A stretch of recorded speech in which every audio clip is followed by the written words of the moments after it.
কাঁচা ডিমের মধ্যে সেদ্ধ আলু দিয়ে অবাক করা রেসিপি, যা একবার খেলে বারবার খেতে ইচ্ছে করবে, এতটাই টেস্টি হয়।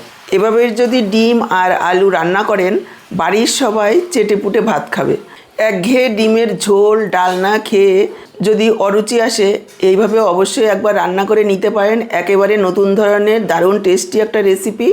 আশা করছি আজকের এই ডিম আলু রেসিপিটা আপনাদের নিশ্চয়ই ভীষণ ভালো লাগবে।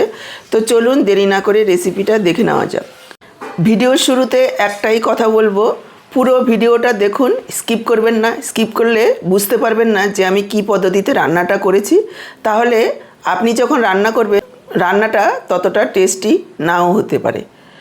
তো চলুন দেরি না করে রেসিপিটা দেখে নেওয়া যাক। নমস্কার বন্ধুরা, সোমার রান্নাঘরে আরও একটা নতুন পর্বে আপনাদের সবাইকে অনেক অনেক স্বাগত জানিয়ে শুরু করছি আজকে দুর্দান্ত স্বাদের এই ডিম আলুর রেসিপি। ডিম আলুর রেসিপিটা করার জন্য আমি এখানে 5টা হাঁসের ডিম ভেঙে নিয়েছি, আর তার মধ্যে নিয়ে নিলাম 2টো মিডিয়াম সাইজের আলু, এইভাবে গ্রেট করে দিচ্ছি। আপনারা চাইলে হাত দিয়ে ম্যাশ করেও দিতে পারেন, তবে খেয়াল রাখবেন যাতে বড় চাকা না থাকে। এইভাবে গ্রেট করে নিলে সেদ্ধ আলু একেবারে মিশে যাবে, রান্নাটা ভালো তৈরি হবে। 2টো আলুকে আমি গ্রেট করে দিয়ে দিয়েছি। আর এদিকে নিয়েছি দেখুন 2টো মিডিয়াম সাইজের পেঁয়াজ।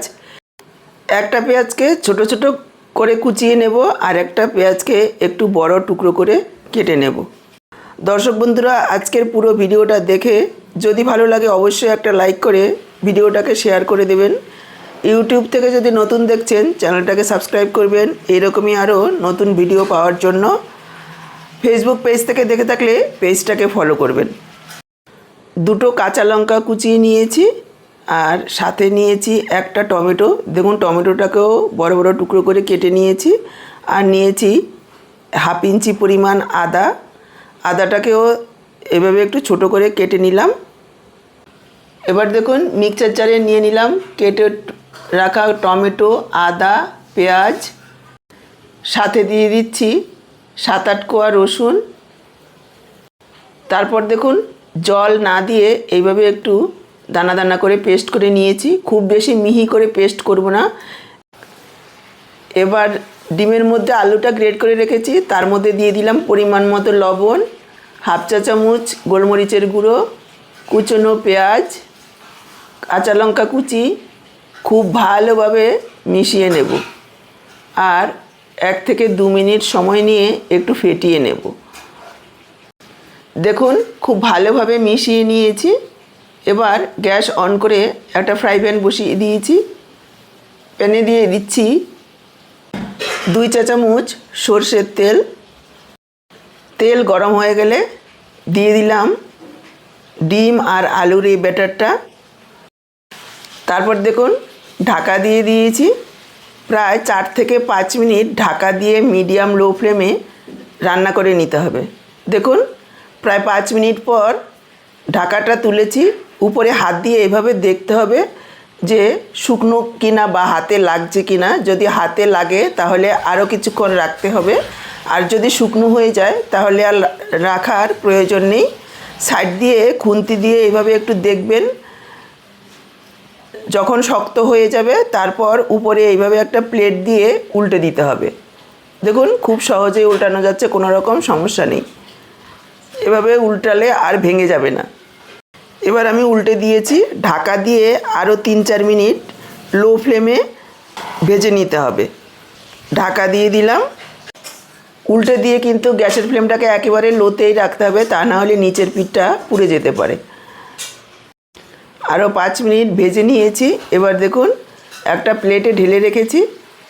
খুব সুন্দরভাবে ভাজা হয়ে গেছে। এবার একটু ঠান্ডা হতে থাকুক। ফ্রাই প্যানে দিয়ে দিচ্ছি আরও 2 টেবিল চামচ পরিমাণ সরষের তেল। তেল গরম হয়ে গেলে ফোড়নে দিয়ে দিচ্ছি ছোট 2 টুকরো দারচিনি, 3টে এলাচ। এলাচগুলোকে একটু ফাটিয়ে দিতে হবে যাতে ফেটে গায়ে না আসে। যোগ করে দিচ্ছি 1/2 চা চামচ গোটা জিরে। লো ফ্লেমে কয়েক সেকেন্ডের জন্য ভেজে নেব। ফোড়নটাকে একটু ভেজে নিয়ে এখানে পেস্ট করে রাখা পেঁয়াজ, আদা, রসুনটা মিশিয়ে দিলাম। 2 মিনিট একটু ভেজে নেব যাতে কাঁচা গন্ধটা চলে যায়। দেখুন 2 মিনিট মতো ভেজে নিয়েছি। এবার আমি কিছু গুঁড়ো মশলা যোগ করে দিচ্ছি। হাফ চা চামচ হলুদ গুঁড়ো, হাফ চা চামচ ধনের গুঁড়ো, হাফ চা চামচ জিরের গুঁড়ো, হাফ চা চামচ দিয়ে দিচ্ছি লাল লঙ্কার গুঁড়ো। ঝালটা আপনারা নিজেদের পরিমাণ বুঝে দেবেন। আর হাফ চা চামচ দিয়ে দিলাম কাশ্মীরি লাল লঙ্কার গুঁড়ো। এতে কালারটা সুন্দর হবে, ঝাল হবে না। কাশ্মীরি লাল লঙ্কার গুঁড়োটা চাইলে আপনারা নাও দিতে পারেন। যোগ করে দিলাম পরিমাণ মতো লবণ। পুরো রান্নায় যতটা লবণ লাগবে আমি এখানে যোগ করে দিয়েছি। এবার পুরো মশলাটাকে আরও 3-4 মিনিট সময় নিয়ে কষিয়ে নেব। এখানে যত ভালোভাবে মশলাটা কষানো হবে ঝোলের টেস্ট কিন্তু ততটাই ভালো হবে। মশলাটা কষাতে কষাতে যদি শুকিয়ে যায় তাহলে অল্প পরিমাণে একটু জল দিয়ে তারপর মশলাটাকে কষাতে হবে, যেহেতু তেলের পরিমাণটা কম দিয়েছি। আর যারা একটু তেল দিতে চান তারা একটু তেলও যোগ করে দিতে পারেন। মিশিয়ে নিয়ে ঢাকা দিয়ে দিলাম। ঢাকা দিয়ে মশলাটাকে ভালোভাবে কষিয়ে নেব। দেখুন ঢাকা দিয়ে প্রায় 3-4 মিনিট সময় নিয়ে মশলাটাকে কষিয়ে নিয়েছি। দেখেই বুঝতে পারছেন মশলা একেবারে দানা দানা হয়ে গেছে। আর যেহেতু অল্প পরিমাণে তেল দিয়েছি, অল্প পরিমাণেই তেল ছেড়েছে। তবে মাঝে মাঝে ঢাকা তুলে কিন্তু নাড়াচাড়া করে দিতে হবে, তা না হলে মশলাটা পুড়ে যেতে পারে। আরও কিছুক্ষণ ঢাকা খোলা অবস্থায় মশলাটাকে দেখুন কষিয়ে নিলাম। এবার আমি যোগ করে দিচ্ছি জল। এখানে আমি 1.5 কাপ পরিমাণ জল যোগ করে দিচ্ছি। এটা কিন্তু পাতলা ঝোল হবে না, একটু মাখো মাখো হবে, সেই বুঝেই জলটাকে যোগ করতে হবে। এবার ঢাকা দিয়ে ঝোলটাকে 2-3 মিনিট ফুটিয়ে নেব হাই ফ্লেমে। এই সময় দেখুন ডিমের ধোকাটা একেবারে ঠান্ডা হয়ে গেছে। ঠান্ডা করেই কাটবেন, যেহেতু সেদ্ধ আলু দেওয়া রয়েছে। এটা কিন্তু খুবই নরম হয়েছে, গরম গরম কাটতে গেলে কিন্তু ভেঙে যাবে। ঠান্ডা হওয়ার পর ইচ্ছে মতো শেপ দিয়ে কেটে নেবেন। আমি এখানে চৌকো শেপে কাটছি, আপনারা চাইলে ডায়মন্ড আকারেও কেটে নিতে পারেন। দেখতেই পেলেন কতটা সুন্দর তৈরি হয়েছে। এদিকে ঝোলটাও খুব সুন্দরভাবে ফুটে গেছে। এবার ভেজে রাখা ডিমের ধোকাগুলো এর মধ্যে দিয়ে দেব। মিশিয়ে নিয়ে দিয়ে দিচ্ছি একটু গরম মশলার গুঁড়ো। গরম মশলার গুঁড়োটাকেও এইভাবে একটু ঝোল তুলে তুলে মিশিয়ে দিতে হবে। এবার ঢাকা দিয়ে জাস্ট 2 মিনিট ফোটাবো, খুব বেশি সময় ফোটানোর প্রয়োজন নেই, যেহেতু খুব ভালোভাবে ভাজা আছে, ঝোলটাও ভালোভাবে ফুটেছে। ঢাকা দিয়ে 2 মিনিট ফোটানোর পর গ্যাস অফ করে 5 মিনিট স্ট্যান্ডিং টাইমে রেখেছি। 5 মিনিট পর দেখুন ঢাকাটা তুলেছি। কতটা লোভনীয় হয়েছে দেখতে, খেতেও অসম্ভব টেস্টি হয়। এটা গরম ভাত হোক বা রুটি লুচি যার সঙ্গে খাবেন না কেন অসাধারণ লাগবে। একবার হলেও আমার এই পদ্ধতিতে ডিম আলুর ধোকা রান্না করে দেখুন। আশা করছি আপনাদের নিশ্চয়ই ভীষণ ভালো লাগবে।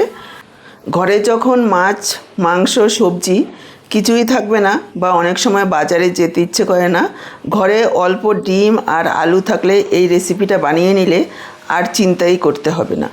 ভিডিওটা দেখে আপনাদের অভিজ্ঞতা কমেন্ট বক্সে অবশ্যই জানাবেন।